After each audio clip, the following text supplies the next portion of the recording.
नमस्कार। आज हम एक बहुत ही प्यारी और जानी मानी कहानी पर बात करेंगे। ये कहानी है धन, सही चुनाव और उदारता के बारे में, जिसका नाम है एक उदार दिल का सुनहरा कुआं।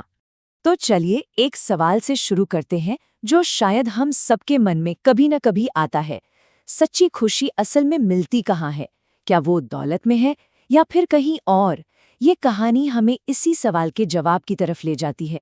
तो चलिए कहानी की शुरुआत करते हैं इसकी मुख्य किरदार से, जिनका नाम है मीरा, और देखते हैं कि उनका जीवन कैसा था।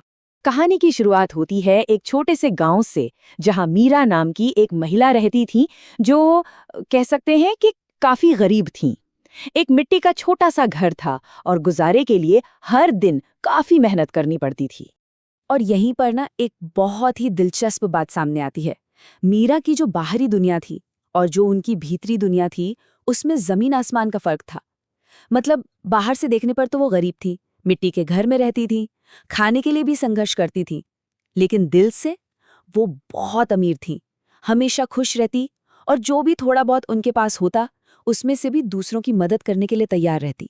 और फिर एक दिन कुछ ऐसा हुआ जिसने मीरा की जिंदगी को हमेशा हमेशा के लिए बदल दिया। यहीं से कहानी में एक कह सकते हैं एक जादुई मोड़ आता है। एक रोज की बात है, मीरा जंगल में लकड़ियां इकट्ठा कर रही थी और तभी चलते चलते उन्हें एक पुराना वीरान सा कुआं दिखाई दिया। अब दिन भर की मेहनत से उन्हें प्यास तो बहुत लगी थी, तो पानी निकालने के लिए उन्होंने कुएं में बाल्टी डाली। पर जब बाल्टी ऊपर आई ना, तो उसमें पानी था ही नहीं। तो फिर क्या था उसमें? सोना, चमक चमाता हुआ सोना। पूरी की पूरी बाल्टी सोने से लबालब भरी हुई थी। ये देखकर तो मीरा की जैसे सांस ही रुक गई। वो एकदम हैरान रह गईं। उन्हें अपनी आंखों पर यकीन ही नहीं हो रहा था। मन में सबसे पहला ख्याल बस यही आया, अरे ये कोई सपना तो नहीं, ये कोई जादू तो नहीं हो रहा। तो अपना शक दूर करने के लिए उन्होंने बाल्टी को एक बार फिर से कुएं में डाला, और इस बार भी नतीजा वही, बाल्टी सोने से ही भरी हुई निकली। मतलब ये पक्का हो गया था कि ये कोई मामूली कुआं नहीं, बल्कि एक जादुई कुआं था। अब सोचिए, मीरा के पास बेशुमार दौलत थी, लेकिन असली कहानी ये नहीं है कि उन्हें सोना कैसे मिला। असली कहानी तो ये है कि उन्होंने उस सोने का किया क्या। चलिए देखते हैं। और यहीं पर मीरा के असली चरित्र की असली पहचान होती है। इतनी दौलत सामने देखकर भी उनके मन में जरा सा भी लालच नहीं आया। उन्होंने बस थोड़ा सा सोना लिया, जितना जरूरी था, और चुपचाप अपने घर लौट आईं। तो सबसे पहले तो उन्होंने अपनी जो बुनियादी जरूरतें थी उन्हें पूरा किया। उस सोने से उन्होंने अपना कच्चा घर ठीक करवाया, पहनने के लिए कुछ अच्छे कपड़े खरीदे और ये पक्का किया कि अब उनके पास खाने पीने की कोई कमी न हो। लेकिन ये कहानी सिर्फ यहीं खत्म नहीं होती।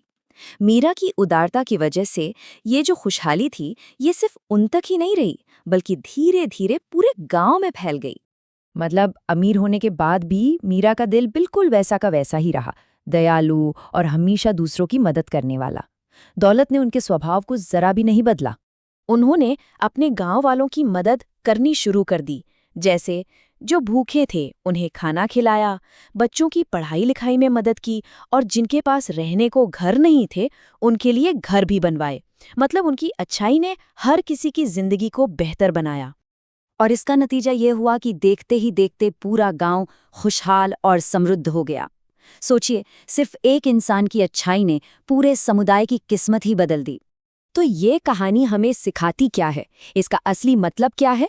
चलिए अब इस कहानी के सबसे जरूरी सबक पर चलते हैं। देखिए, ये कहानी हमें सच्ची दौलत की एक बिल्कुल नई परिभाषा सिखाती है कि असली दौलत पैसों में या सोने में नहीं होती, बल्कि एक उदार और दयालु दिल में होती है। मीरा के पास सोना तो आ गया था, पर उनकी जो असली दौलत थी वो तो उनका दिल था। और इस कहानी का जो आखिरी संदेश है वो बहुत ही सीधा और ताकतवर है। असली अमीरी पैसे से नहीं आती, बल्कि एक अच्छे दिल और दूसरों की मदद करने की भावना से आती है। यही है मीरा की कहानी का पूरा सार।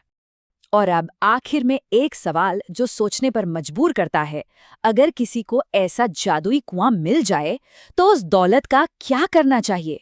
इस पर जरूर सोचना होगा।